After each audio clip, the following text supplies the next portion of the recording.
Hello बच्चों, let's read this question. The question say that discuss the shape of following molecule using Vesper model PH3. PH3 को phosphine कहते हैं. Phosphine का shape explain करना है VSEPR model के according. तो सबसे पहले समझेंगे की कॉन्सेप्ट. की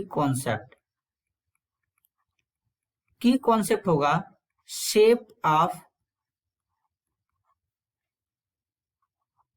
PH3 को फॉस्फीन कहते हैं.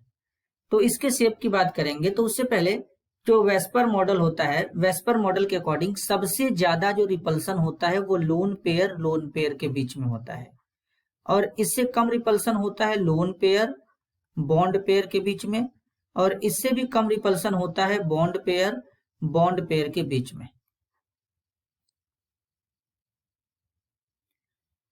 अब यहाँ पर PH3 है फॉस्फीन, सेंट्रल एटम फॉस्फोरस है. फॉस्फोरस का एटॉमिक नंबर 15 होता है. Electronic configuration 1s2 2s2 2p6 3s2 3p3, यानी फॉस्फोरस का जो वैलेंस इलेक्ट्रॉन होता है वो 5 होता है.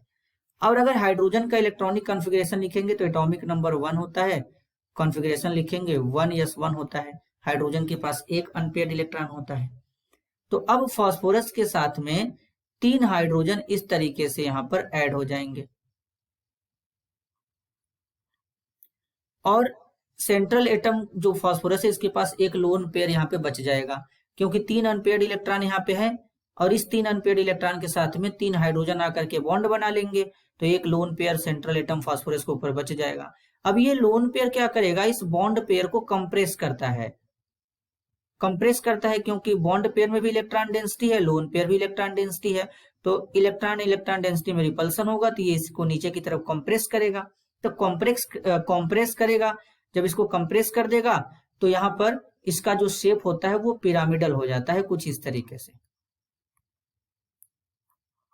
हाइड्रोजन हाइड्रोजन हाइड्रोजन ये मिल करके एक पिरामिड का फॉर्मेशन करते हैं. तो इसका जो शेप होता है वो पिरामिडल हो जाता है. और इसमें जो बॉन्ड एंगल हो जाता है, बॉन्ड एंगल होता है 93.6.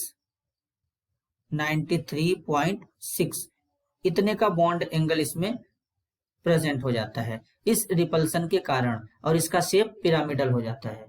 तो इस तरीके से यहाँ पर ये प्रॉपर इसका एक्सप्लेनेशन हो जाएगा. This is your answer. I hope you understood it well. All the best.